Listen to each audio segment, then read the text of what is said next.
Selamat datang di channel Investrade ID. Saat ini terhitung lebih dari 35 perusahaan sudah merilis laporan keuangan kuartal 4 dan keseluruhan tahun 2024. Yuk kita lihat saham yang berpotensi turnaround maupun growth di tahun 2025.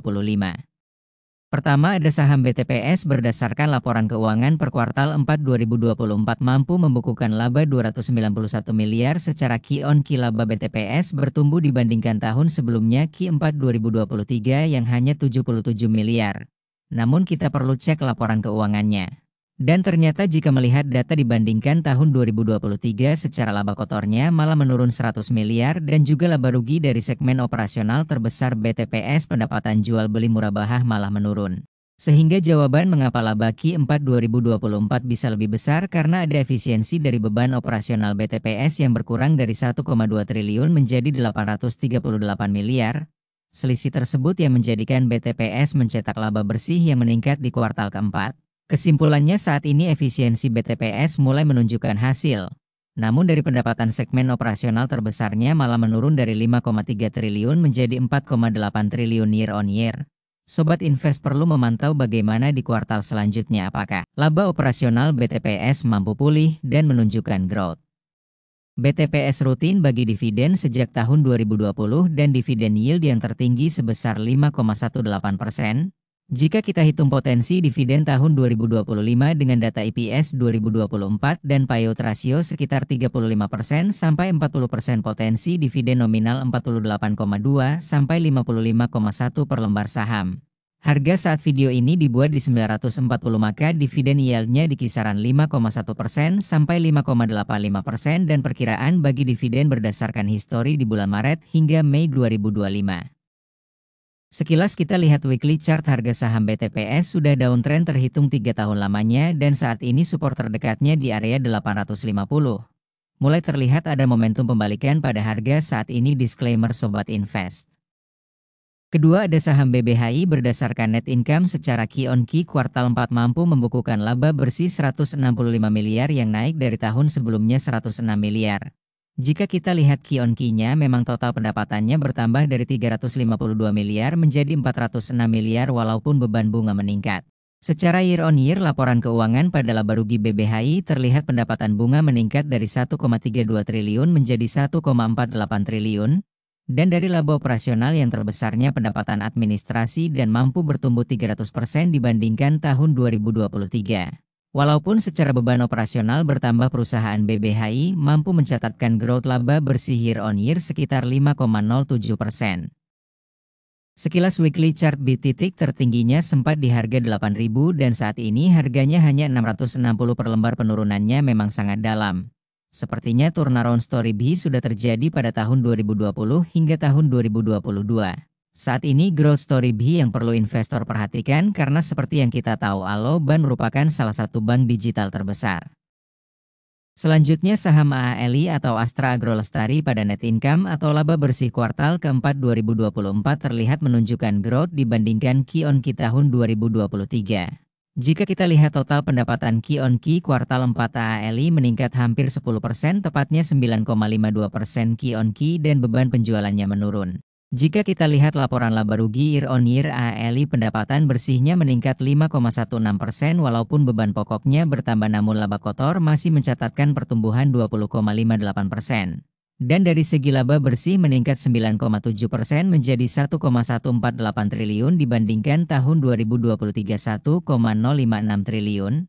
Selanjutnya PR dari perusahaan AALI yaitu growth sebesar 9,7% di tahun 2024 ini, apakah mampu dipertahankan hingga meningkat growth-nya di atas 10% yang bisa jadi titik turnaround story setelah penurunan laba bersih dari tahun 2022. AALI rutin bagi dividen dan rata-rata yield tiap tahunnya berkisar di 2,5% sampai dengan 5,4% yang dibagikan 2 kali dalam 1 tahun dividen interim dan dividen final. Selama 3 tahun terakhir dividen payout rasio saham AALI konsisten di angka 45% per tahunnya. Maka payout 45% dengan data EPS saat ini 596,22 menghasilkan nominal dividen 268,3 per lembar.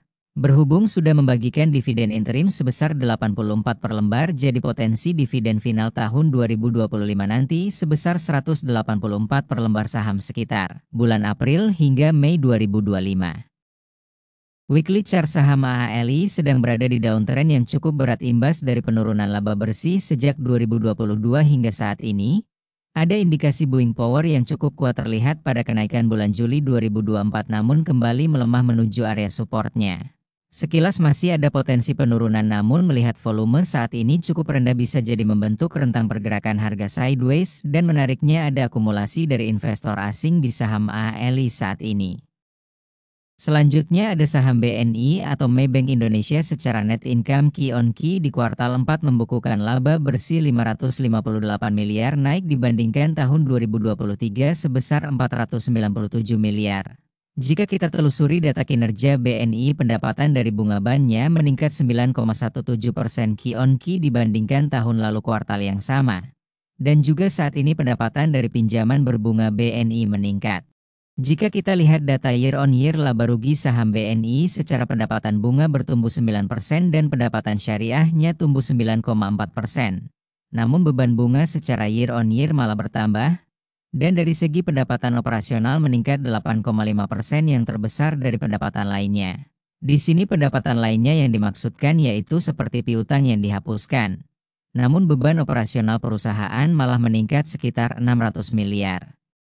Saham BRI rutin bagi dividen sejak tahun 1991 dan payout rasio dividennya terendah di 20% dan nilai tertingginya 50%. Maka dengan data EPS saat ini 14,64 jika menggunakan payout rasio 50% nominal dividennya sekitar 7,32 per lembar saham dan jika menggunakan payout rasio 40% potensi dividennya hanya 5,8 per lembar sahamnya cukup kecil ya melihat EPS BNI yang menurun di tahun 2024 ini.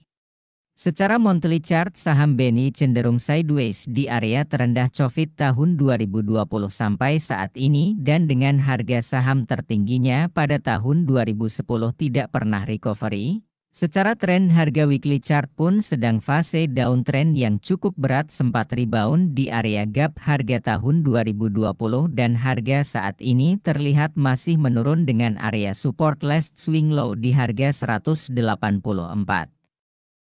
Dengan membedah dan melihat laporan keuangan perusahaan, kita dapat mengetahui sumber pendapatan perusahaan maupun beban operasional perusahaan, sehingga kita tidak mudah tertipu dengan pembukuan laba bersih yang naik signifikan. Padahal pendapatan yang didapat bisa jadi di luar dari pendapatan operasional perusahaan dan kita juga bisa mengetahui kenaikan laba bersih bersumber dari operasional atau dari efisiensi beban operasional perusahaan. Semoga video ini bermanfaat dan jangan lupa klik like and subscribe.